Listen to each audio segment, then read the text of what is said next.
பிரதீப் ரங்கநாதன் நடித்திருக்கும் படம் dragon. Ashwath இயக்கியிருக்கிறார். AGS நிறுவனம் தயாரித்திருக்கிறது. இப்படத்தின் ப்ரீ ரிலீஸ் ஈவெண்ட் சென்னையில் நடந்தது. இதில் கலந்து கொண்டு பேசிய பிரதீப் ரங்கநாதன், என்னை வீழ்த்துவதற்கு சதி நடக்கிறது, என் வேர்கள் பலமாக இருப்பதால் அது நடக்காது என்றார். பிரதீப் ரங்கநாதன் என்ன பேசினார் என்பதை இப்போது கேட்கலாம்.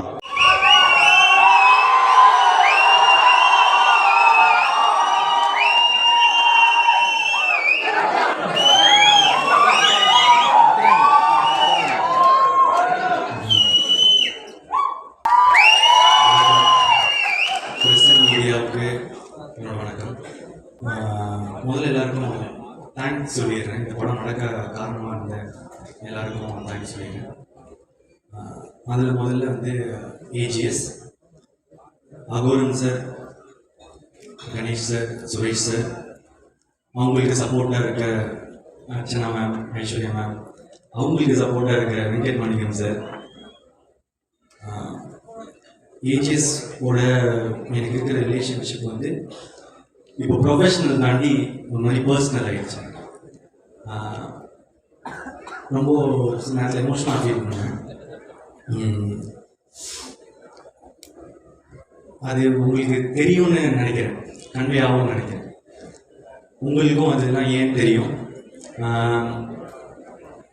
எனக்கு ஹீரோவாக ஃபஸ்ட்டு வாய்ப்பு கொடுத்தவங்க ஏஜிஎஸ் தான். அதை தாண்டி ஒரு ரொம்ப ஹம்பிளாக, ரொம்ப கிரவுண்டடாக, ரொம்ப நல்ல மனிதர்களாக இருப்பாங்க. ப்ரொஃபஷ்னலாக பார்த்தா Agoram sir is a man of words. சொல்கிறத செய்வார், சில நேரத்தில் படத்துக்காக சொல்லாததையும் செய்வார். இது எங்களோட 2வது அசோசியேஷன். இன்னும் நிறைய வந்துட்டே இருக்கும்னு நினைக்கிறேன். என் மேலே வச்ச நம்பிக்கைக்கு நன்றி. அடுத்தது கூட நடித்தவங்க, அவங்க ஃபஸ்ட்டு விஜய், சித்து அண்ட் ஹர்ஷத்.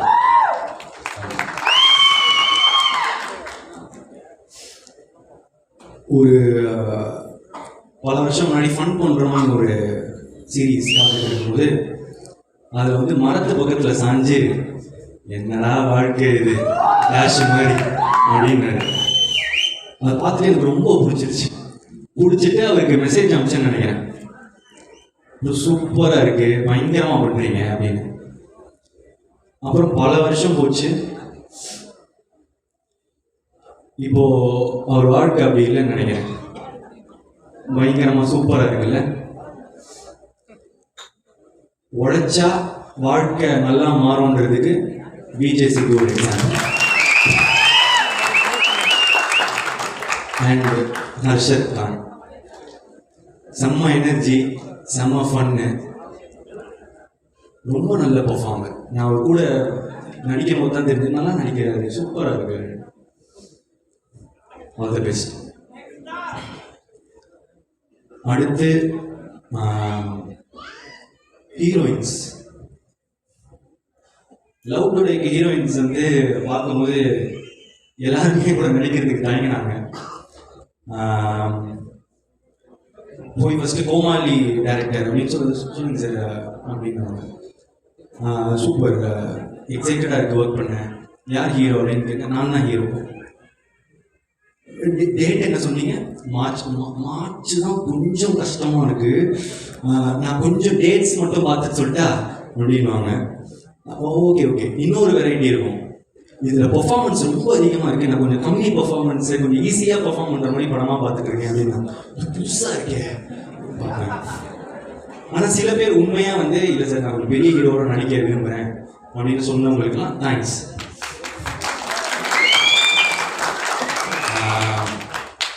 அப்படி இருந்த எனக்கு இந்த படத்தில் அனுபமா தான் ஹீரோயின் டைரக்டர் சொல்கிறாரு. One of coach festival Anupama heroine அப்படின்னு சொல்கிறாங்க. நம்ம பிரேமம் ரிலீஸ் ஆகும்போது காலேஜ் நினச்சி பார்த்துருப்போமா அனுபமா நம்ம ஹீரோயின்னு. ஸோ காலையில் அன்றைக்கி முதல் நாள் ஃபஸ்ட்டு செட்டில் முதல் நாள் அனுபமா வரான்னு சொன்னாங்க. ஆளுவா புழலின் தீரத்துன்னு பாடிட்டு பைபிள் இருங்க ஆரோரும் இல்லா நேரத்து அப்படின்னு சொல்லிட்டு இருக்கும் போது அனுபமா வராங்க. பார்த்தா செம்ம கியூட்டு, சூப்பராக நடித்தாங்க. நான் வந்து அவ்வளோ அப்படி பெர்ஃபார்மன்ஸ் அந்த மாதிரிலாம் நான் எக்ஸ்பெக்ட் பண்ணல. ஸோ தேங்க்யூ அனுபமா என்னோட நடித்ததுக்கு. அதுக்கடுத்து கயாடு. கயாடு வந்து is a new talent to Tamil cinema. ஆனால் இப்போவே கயாடு ஃபேன்ஸ்லாம் என்னை போட்டு அடிக்கிறாங்க. ஏன்டா பக்கத்தில் போகிற, கயாடு பக்கத்தில் போவாத அந்த மாதிரி சொல்லிட்டு அடிக்கிறாங்க. பசங்களெல்லாம் பிடிச்சிட்டாங்க கயாடு ஆல்ரெடி. ஸோ ஒரு படம் ரிலீஸ் ஆகிறதுக்கு முன்னாடியே வந்து ஃபேன்ஸ் வர்றது வந்து ரொம்ப கஷ்டம். கயாடுக்கு அவ்வளோ பெரிய ஃபேன்ஸு, ப்ளஸ் அவங்களுக்கு வந்து நல்லா நடிக்கிறாங்க, ரொம்ப ஹார்ட் ஒர்க்கிங், லைன்ஸ்லாம் அவ்வளோ ப்ராக்டிஸ் பண்ணிட்டு வந்து டெடிக்கேட்டடாக ரொம்ப நல்லா இருந்துச்சு பார்க்க. அதை தாண்டி இப்போ ஒரு நல்ல ஃப்ரெண்ட். அகைன் தேங்க்யூ கயாடு கூட நடிச்சதுக்கு. அடுத்து மிஷ்கின் சார். இல்லை மிஷ்கின் சார் வந்து எனக்கு ஒரு டெய்லி வந்து ஒரு கிஃப்ட் தருவார். டெய்லியும் ஏதாவது ஒரு கிஃப்ட் வரும். எனக்கு மட்டும் இல்லை, ஆக்சுவலாக எல்லாருக்குமே தருவார். என்னோட மேக்கப் ஆர்டிஸ்ட்டுக்கு வந்து ஒரு பர்த்டே கையை பார்த்தாரு, கையில் எதுவுமே இல்லை, கொஞ்சம் மேலே பார்த்தாரு, வாட்ச் இருந்துச்சு, கைட்டி கொடுத்துட்டாரு. அவ்வளோ நல்ல மனுஷன்.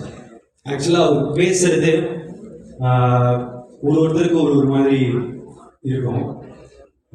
நானும் ரொம்ப என்ஜாய் பண்ணுவேன். ஸோ அவருக்கு நான் என்ன சொல்லிக்க விரும்புகிறேன்னா, சார் நீங்கள் இருக்கிறதுலே கொடுத்த பெஸ்ட் கிஃப்ட்டு நீங்கள் தான். எனக்கு இந்த படத்துக்கு நீங்கள் தான் பெஸ்ட் கிஃப்ட்டு. எனக்கு நீங்கள் கிடைச்சதும் ஒரு பெரிய கிஃப்ட்டு சார். படத்தை அப்படி எலிவேட் பண்ணியிருக்காரு. Thank you sir. அடுத்து ஜிவிஎம் சார். அவர் எப்படி எல்லாரும் மக்கள்லாம் பார்க்குறாங்களோ அதே மாதிரி தான் இருக்காரு. கிளாஸு மாசு. நான் அவரோட பெர்ஃபார்மன்ஸ்லாம் பார்க்கறதுக்கு முன்னாடி அவர் பர்சனாலிட்டி தான் பார்த்துட்டு இருப்பேன். ஷூட்டில் எப்படி இருப்பார் அப்படின்னு சொல்லிட்டு உணிச்சு பார்த்துட்டு இருப்பேன். அவர் படத்தோட ஹீரோ மாதிரியே இருப்பார். அதுதான் நம்ம அனலைசிங் அவரை பார்க்கும்போது. Thank you sir. அடுத்து KS Ravikumar sir. KS Ravikumar sir வந்து நான் கோமாளியில் பார்க்கும்போது எனக்கு ரொம்ப பயமாக இருக்கும். ஏன்னா அவருக்கு தான் எல்லாமே தெரியுமே, நம்ம சொல்லி என்ன அப்படின்னு சொல்லிட்டு கொஞ்சம் பயமாக இருக்கும். ஆனால் அவர் ரொம்ப ஸ்வீட்டாக நடந்துக்க ஆரம்பிச்சாரு. அந்த பயம் வந்து மரியாதையாக மாறிடுச்சு. ஆனால் இப்போ அவருக்கு தெரியாது. எனக்கு ஆக்சுவலாக அவர் பார்க்கும்போது ரொம்ப பாசமாக இருக்கும், எமோஷ்னலாக ஃபீல் ஆவேன். ஏன்னா அவர் கண்ணை பார்க்கும்போது எனக்கு அவர் தெரியும், அவர் எனக்காக நல்லது மட்டுமே நினைக்கிறாரு அப்படின்னு எனக்கு தெரிஞ்சது. எனக்கு ஒரு அப்பா மாதிரி அப்படின்னு சொல்லலாம். ஸோ கேஎஸ் ரவிக்குமாருக்கு சருக்கு தேங்க்ஸ். அடுத்து ஜார்ஜ் மரியம் சார். அவர் மனுஷன் உண்மையிலே வந்து இன்னசென்ட் தாங்க. ஸ்க்ரீனில் பார்க்குற மாதிரியே தான் அவர் உண்மையிலே இன்னசென்ட்டு. திடீர்னு வந்து அவர் ஏதாவது ஒரு லைன் மிஸ் ஆகிட்டாருன்னா அப்படின்னு ஃப்ரீஸ் ஆகிடுவார். இது வந்து அவர் பெர்ஃபார்ம் பண்ணும் போது இல்லை, நான் பெர்ஃபார்ம் பண்ணும்போது கூட அவர் லைன் ஏதாவது மிஸ் பண்ணிட்டாருன்னா ஃப்ரீஸ் ஆகிடுவார். ஏன்னா ஐயோ அவங்க பெர்ஃபார்மன்ஸை வந்து நம்ம ஸ்பாயில் பண்ணிட்டோமே அப்படின்னு சொல்லிட்டு அடிக்கடி ஒரு இதில் வந்து அழுகுற மாதிரி இருக்கும். நான் அழுதுட்டு இருப்பேன். அதில் வந்து அவருக்கு ஒரு 4 லைன் இருக்கும். அதில் அப்பப்போ அந்த 4 லைன்ல அப்படின்னு சொல்லிட்டு ஃப்ரீஸ் ஆகிட்டே இருந்தார். சார் பரவாயில்ல சார், நோ ப்ராப்ளம் சொன்னால் இல்லை. ஆனால் அவருக்கு அவ்வளோ கஷ்டமாக இருக்கும் அது. ஸோ உண்மையிலே ரொம்ப இன்னசென்ட். அவர் கூட ஒர்க் பண்ணது ரொம்ப நல்லா இருந்துச்சு. அதுக்கப்புறம் இந்துமணி மேம் என்னோட அம்மாவை நடிச்சிருக்காங்க, ரொம்ப நேச்சுரலாக நடிச்சிருக்காங்க. தேங்க்யூ. அதுக்கப்புறம் நிறைய கெஸ்ட் அப்பியரன்ஸ் இருக்கு. நான் ஷூட்டிங் ஸ்பாட்டை ரசிச்சுட்டே இருந்தேன் ஸ்னேகா மேம். அதுக்கப்புறம் கோபிகா, அதுக்கப்புறம் வந்து அன்வேஷன் ஜி, ஏதாவது சில பேரை விட்டு இருந்தேன்னா மன்னிச்சிடுங்க, முடிஞ்ச அளவுக்கு ஞாபகம் வச்சுக்கணும்னு நான் பார்க்குறேன். நிறைய பேர் ஃபேட்மேன், ஜோ, இவங்க எல்லாருமே வந்து நடிச்சிருந்தாங்க. தேங்க்யூ. அடுத்தது டெக்னீஷியன்ஸில் வந்து நிக்கேத்தோட ஒர்க் பண்ணணும்னு ரொம்ப நாள் ஆசைப்பட்டுட்டு இருந்தேன். லைக் லவ் டுடே அந்த டைம்லேருந்தே வந்து கால் பண்ணியிருந்தேன். ரொம்ப பிஸியாக இருந்தார். உண்மைதானே, பிஸியாக இருந்தார், ஒர்க் பண்ண முடியல, மிஸ் ஆகிட்டே இருந்துச்சு. ஆனால் இப்போ 2 படம் ஒர்க் பண்ணுவேன் தொடர்ந்து. ரொம்ப சந்தோஷமாக இருக்குது. நான் அவர்கிட்ட எப்பவுமே சொல்கிறது, நீங்கள் ஒரு ஜென்டில் மேன் அப்படின்னு சொல்லுவேன். எல்லாரும் அவர் கத்துறது எல்லாம் பார்க்குறாங்க. ஆனால் நான் அவர்கிட்ட பார்க்குறது வந்து அவர் ஏதாவது தப்பாக இருந்தாலும் கத்துறாரு. அவருக்கு எல்லாமே கரெக்டாக இருக்கும், அவ்வளோதான். ரொம்ப ப்ரொஃபஷ்னலாக, ரொம்ப கரெக்டாக. நான் அவர்கிட்ட நிறைய கற்றுக்கிட்டேன், எப்படி பிஹேவ் பண்ணலாம். சிலதெல்லாம் வந்து காலையில் வரும்போது விஷ் பண்ணுறதுலேருந்து சரி இன்னொன்று நிற்கிற மாதிரி நம்மளும் வந்து பண்ணுவோம் அந்த மாதிரி சொல்லிட்டு நான் இப்போ அதை ஃபாலோ பண்ணுறேன். நல்லது நான் கற்றுக்க வேண்டியதானே. ஸோ அதுக்கடுத்து பிரதீப் ராகவ் என்னோட எடிட்டரு, கோமாளி, லவ் டுடே, இப்போ டிராகன் 3 ட்ரெய்லரும் ஹேட்ரிக் அடிச்சிட்டீங்க. எக்ஸ்ட்ராடனரி. Thank you so much. வெள்ளைக்கு அடுத்து அது வந்துடும். ஆமாம். அடுத்து யூபி இருக்கு. ஆமாம், லியோன் ஜேம்ஸ். நான் வந்து இப்போ மியூசிக் ட்ரெய்லரோ இல்லை நான் பார்க்குற ஃபுட்டேஜோ அதெல்லாம் பார்க்கும்போது அவர் ஒரு மாதிரி நெக்ஸ்ட் லீக் போயிட்டாருன்னு எனக்கு தோணிடுச்சு. அந்த மியூசிக்கோட சவுண்டிங்லேருந்து இதுலேருந்து எல்லாமே பயங்கரமாக இருக்குது. எனக்கு வந்து ஆல்பம் வந்து இப்போது ரொம்ப ஃபேவரட் ஆல்பம். உங்களோட பழைய காம்படிஷன் வித் அஸ்வர், அதுவே எனக்கு அது ரொம்ப பிடிச்சிருச்சு. ஆக்சுவலாக அவங்க 4-2 ஆல்பம்லேருந்து எனக்கு ரொம்ப பிடிக்கும். அந்த இடத்துலேருந்து ப்ளஸ் அதுக்கு முன்னாடி நடந்த திமிரு காட்டாதடி, அது என்னோட one of the favourite song. Vicky bro உங்களோட combination. Thank you so much. I wish great for you.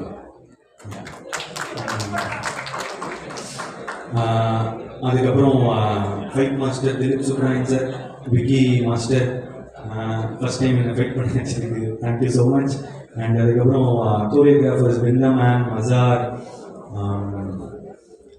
Chandy master, Anusha, Suren, எல்லாரும் உங்களோட எஃபர்ட்ஸுக்கு தேங்க்ஸ். என்னோட நீங்கள் தான் எஃபர்ட் பண்ணணும். So thank you so much. அதுக்கப்புறம் லிரிசிஸ்ட் இந்த பாருங்க ஸோ விக்னேஷ் சிவன் சார்கிட்ட ப்ரோ அப்படியே சொல்லிடலாம்ல. விக்னேஷ் சிவன் ப்ரோ கிட்ட நான் வந்து ஒன்று தான் அடிக்கடி சொல்லுவேன், ப்ரோ தமிழ் சினிமாவில் நீங்கள் one of the best lyricist அப்படின்னு வந்து அடிக்கடி நான் சொல்லுவேன். அவர் ஒருவேளை நான் அவர்கிட்ட பர்சனலாக சொல்கிறதுனால நான் சும்மா கூட சொல்கிறேன்னு நினச்சிக்கலாம். அதனால தான் இதை மேடையில் சொல்லணும். எனக்கு அவரோட பாடல்கள் ரொம்ப பிடிக்கும். எனக்கு முக்கியமாக எனக்கு இப்போ கொடுத்த ரைஸ் ஆஃப் த டிராகன் அந்த பாட்டை எழுதணும்னா நீங்கள் உங்களுக்கு என்ன பாசம் பண்ணணும், இல்லை என்னை ரசித்தா மட்டும்தான் எழுத முடியும். Thank you so much. யாருக்கோ தெரியாது பேர் ஊர் கட்டும் ஒரு நாள் அப்படின்னு நீங்கள் எனக்கு வந்து எழுதுறது. Thank you. And all the elevation BGM Leon கொடுத்தது. Thank you so much. And Vicky bro பற்றி டைரக்டராகவும் சரி ஃப்ரெண்டாகவும் சரி இன்னும் நிறைய பேசணும். அதுக்கு வந்து வேற ஒரு மேடை சீக்கிரமாக வந்து வரும். ஸோ அங்கே நீதி. அடுத்து கோசேஷா. யா, அதில் எனக்கு ரொம்ப நீங்கள் எழுதின இதுலேயே ரொம்ப ஃபேவரட்டான லைன் வந்து, ஒன்று ரசிச்ச எனக்கு இது வேணும், ஒன்று நேசிச்ச எனக்கு இது வேணும், உன்னை நம்பி நான் கிடந்தேனே எனக்கு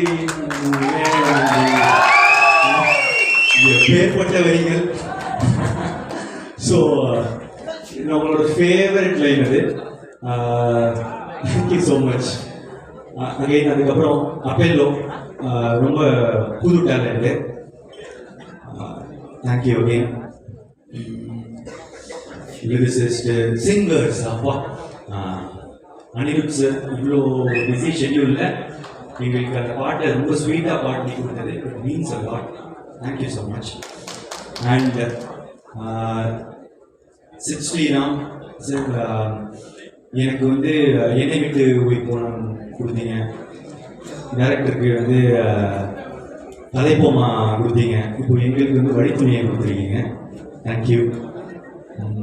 அதே பாட்டில் சஞ்சனா பாடியிருக்காங்க, ரொம்ப நல்லா பாடியிருக்காங்க. தேங்க்யூ. அப்புறம் இந்த ஒரு பாட்டு இன்னும் ரிலீஸ் ஆகலை. டேரக்டர் வந்து எங்கிட்ட வந்து ஒரு டிவைனான வாய்ஸ் இருந்தால் நல்லாயிருக்கும் அப்படின்னு சொன்னாங்க. Yuvan sir வேறையாருங்க.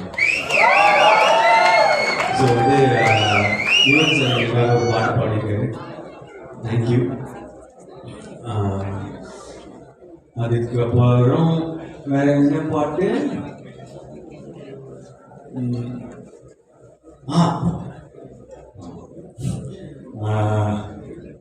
STR sir, thanks sir. First இந்த பாட்டு நீங்கள் பாடினதுக்கு தேங்க்ஸ். அடுத்து இந்த ஒரு படத்தில் நீங்கள் இந்த படத்தில் நடிக்கவே இல்லை, உங்களுக்கு அந்த ப்ரோமோலாம் பண்ணணும்னு அவசியமே இல்லை. ஆனால் என்ன கிடைக்கும்னு பார்க்காம என்ன கொடுக்கலான்னு பார்க்குறவங்க தங்க மனசுக்கு தேங்க்யூ ஸோ மச்.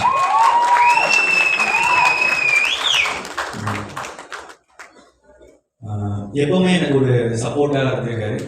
இது யூஸ்வலாக நிறைய பேர் கால் பண்ணி விஷ் பண்ணுறது போடுறது அதெல்லாம் இல்லை. எனக்காக எப்பவுமே சப்போர்ட் பண்ணி எனக்கு விஷ் பண்ணிட்டு இருக்காரு. Thank you sir. அடுத்து எல்லாம் கண்டிப்பாக மிஸ் பண்ணுவோம் தான் பார்த்துக்கலாம். ஸோ வந்து அசிஸ்டன்ட் டைரக்டர்ஸ் தேங்க்யூ. அதுக்கப்புறம் நிகில் சார், மாலி சார், டிஸ்ட்ரிபியூட்டர்ஸ், தியேட்டர் ஓனர்ஸ், ட்ரெய்லர்லாம் பார்த்துட்ட பிறகு சூப்பராக மீன் போட்ட மீன் கிரியேட்டர்ஸ், இன்ஃப்ளூயன்சர்ஸ் எல்லாருக்கும் தேங்க்ஸ். ப்ரெஸ் அண்ட் மீடியாவுக்கு தேங்க்ஸ்.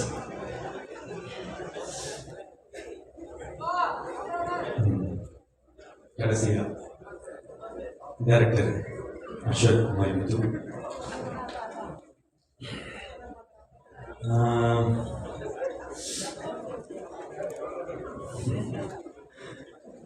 பத்து வருஷம் நட்பா நிறைய ஓடுது. என்னன்னா சரி ஃப்ரெண்டு கூட படம் பண்ணுறோம் அப்படின்றது தான் ஃபஸ்ட்டு மெயின் செட்டாக இருந்துச்சு.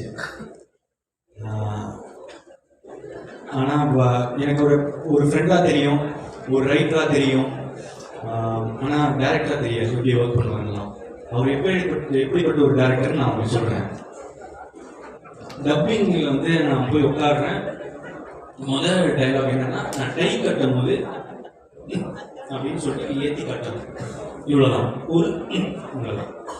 இப்போ இந்த உங்களுக்கு வந்து பிரதி அந்த உங்களை ஒரு கான்ஃபிடென்ஸ் இல்லை அப்படின்னு கான்ஃபிடென்ட்டாக அவங்க சொல்லுங்க. உங்களை ஒரு கான்ஃபிடென்ஸாக அந்த இப்போ உங்க சொல்லல அந்த மாதிரி இன்னும் கொஞ்சம் அதிகம். அவ்வளோ இல்லை, நீ இன்னும் சொல்லும் போது வெளியே இருக்கிறவங்களுக்கு கேட்கணும், உனக்கு நீயே ஒரு அப்படி பண்ணிக்கிறது தானே. சரி சரி, சொன்னா கேட்கவே கேட்காது. இவங்க என்ன பண்ற, மூச்சு விட்டுட்டே அந்த உண்மை சொல்லு. ப்ளோ இருக்கா, கிராக் ஆயிடுச்சு, பேஸா சொல்லு.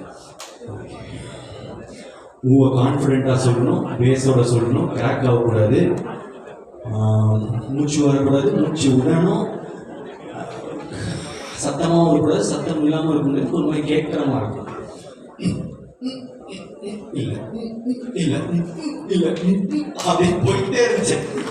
ஓய்யோ செத்தேன்டா இன்னைக்கு அப்படிங்கிற மாதிரி இவங்க அவ்வளோதான் முடிஞ்சு இந்த டப்பிங்கு அப்படின்னு மனசில் நினச்சிக்கிட்டேன். இப்போ என்னன்னா சார் bro, என்ன பண்ணுங்க அந்த வீடியோ கட் பண்ணுறீங்க, நான் பாட்டுக்கு மூவா தரேன், நீங்கள் எந்த உங்க கரெக்டாக இருக்குன்னு நீங்கள் வச்சுக்கோங்க நான் சொல்லிட்டு சொல்லி நான் பாட்டுக்கு கொடுக்க ஆரம்பிச்சேன்.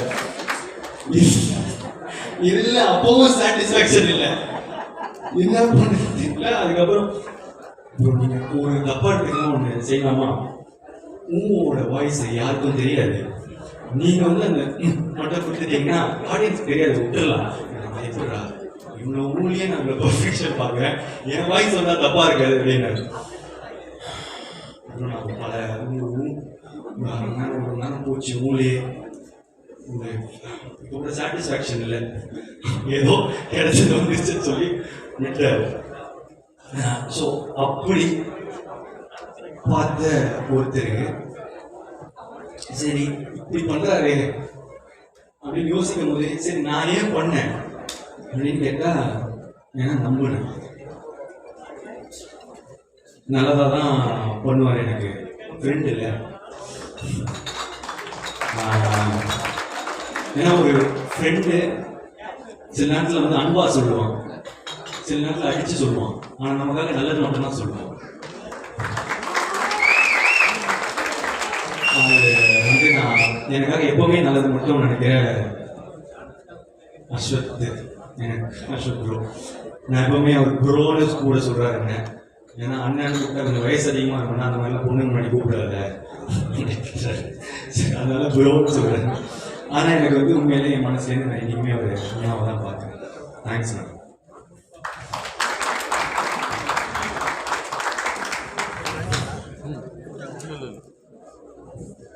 இந்த நம்பிக்கையை தாண்டி ஃப்ரெண்டுன்னு மட்டும் நம்ப முடியுமா, படம் இல்லை பிஸ்னஸ் வேறு.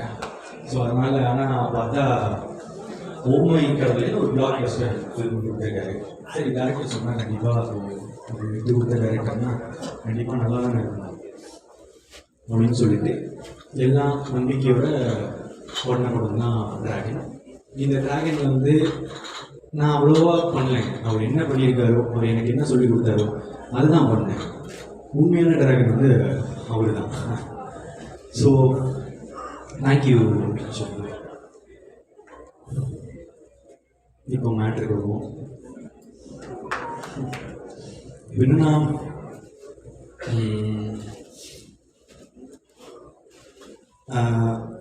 இந்த ட்ரெய்லர் பார்த்துருப்பீங்க.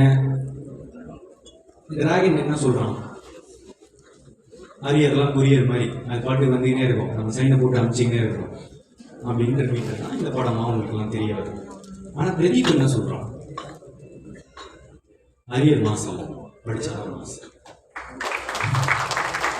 ஏன்னா நான் இதுக்கு முன்னாடியே வந்து சொல்லியிருக்கேன் ஒரு மேடையில், ஒரு டிகிரின்றதும் ஒரு படிப்புன்றது எவ்வளோ இம்பார்ட்டன்ட்டுன்னு.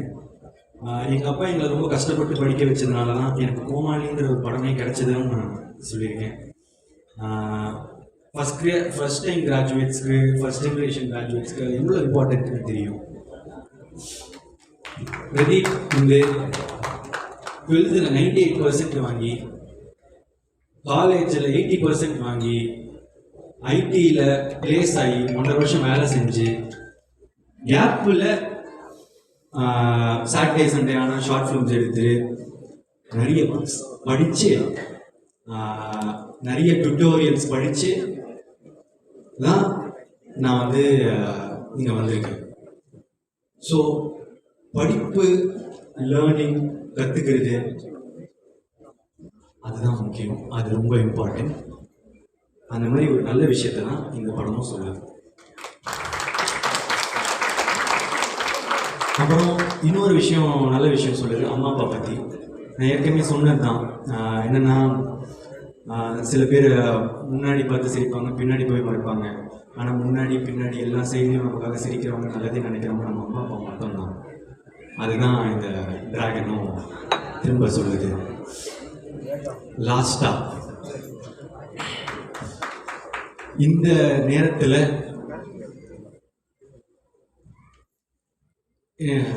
சில பேர் வந்து என்ன நம்மளை வந்து அடிக்கவும் செய்கிறாங்க. அதை நான் பார்த்துட்டு தான் இருக்கேன். அது யார் எதுக்கு அதெல்லாம் அதுக்குள்ளே போக வேண்டாம். ஆனால் அவங்களுக்குலாம் நான் ஒன்று தான் சொல்லிக்க விரும்புகிறேன்.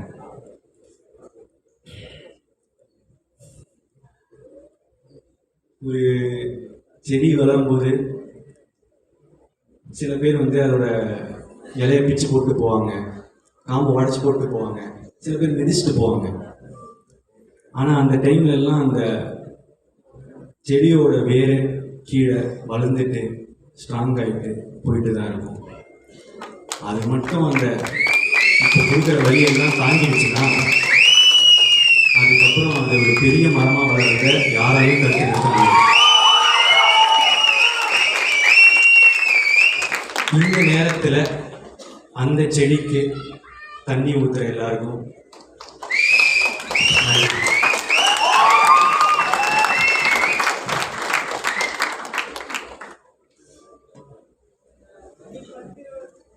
நல்லதே நடக்கும். தேங்க்யூ.